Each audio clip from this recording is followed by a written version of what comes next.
Now we know you weren't thinking we would do a series on wet weather fire making without doing a video on the reigning fire starter champ. You probably guessed it, we're going after Fatwood. Now in this cold, wet weather, we're not interested in a small handful for our pocket. We're not taking time to check at the base of a bunch of branches because we want a lot of Fatwood, and that means stumps, fir and pine stumps. Now not every stump will be a jackpot, but in an old growth forest like this, your odds are pretty high. And I knew I had a strike when this section of stump wouldn't push right over, and sure enough, struck gold on the first shot. So what's all this fuss about Fatwood anyway? Well, it's not only about how flammable it is, it's also about how resistant it is to moisture. How resistant? Well, this demo should speak for itself, or actually I'll speak to. Here's some of the Fatwood that we collected from a forest stump.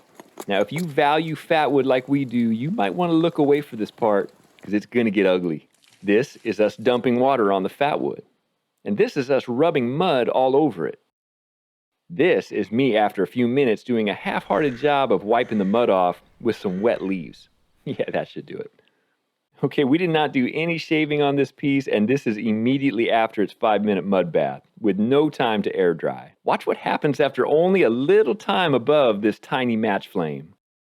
Self-sustaining. Those are the words that always come to my mind when I light Fatwood on fire. Most fire makers know that kindling this size needs more kindling to feed off of. But Fatwood draws deep into its reservoir of resin to just keep burning and burning, even damp. That's why it makes great torches, as you hopefully saw in our Fatwood torch video. Okay, now that we've seen what Fatwood can do, let's go get some more. But let's keep it dry from now on. This is one of several Fatwood stumps that we found on this day, but it was a double jackpot because it had perfect dry rot and Fatwood in the same stump, which is very common actually. Now when we talk about large quantities, this is what we're talking about. And we only took a small sample from this stump, just enough for some demonstration and to get warmed up before we started the dark journey home.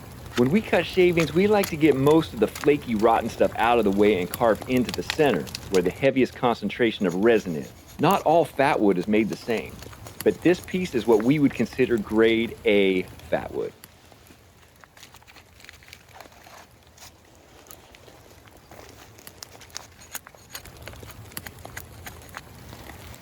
Listen to that. Music to this cold fire maker's ears. Quick results as always with the ferro rod.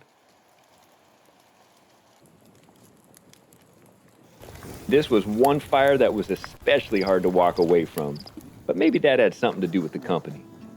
If you're enjoying this, support the channel by subscribing, hitting the thumbs up, and leaving us a comment. Thanks for watching.